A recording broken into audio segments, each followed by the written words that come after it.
Hello everyone, and welcome back to the channel.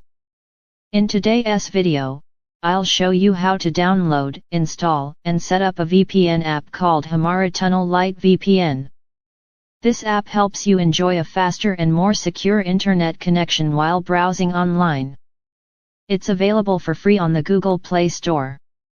Before we begin, if you're new here, please subscribe, like, share, and comment if you have any questions, so you don't miss any of my upcoming tutorials. Now, let us get started. First, open the Google Play Store on your Android device. In the search bar, type Tunnel VIP VPN. Look carefully at the app name and icon to make sure you select the correct one. Once you find it, tap on it and then tap Install to download it to your device. After the installation is complete, tap Open to launch the app. When you open Tunnel VIP VPN, you'll see the home screen. There are a few simple settings you need to configure before connecting. Update resources. Tap the Update button at the bottom of the screen.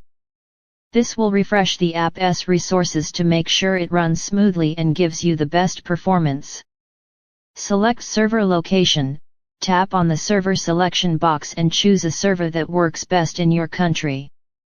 For better results, you can leave it on auto select, so the app automatically picks the most stable server for your location. Select network type. Next, tap the network box and type UDP in the search bar. In today's tutorial, we're using the UDP option because it provides a strong and stable connection.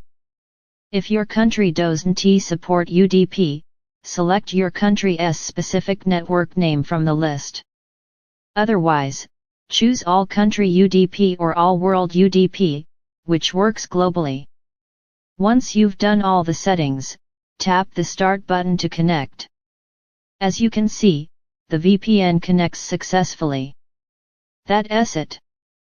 You've now set up Tunnel VIP VPN and established a secure and stable connection. Thank you for watching today's tutorial. If you found this video helpful, don't forget to like, share, and subscribe for more useful VPN setup videos. See you in the next one.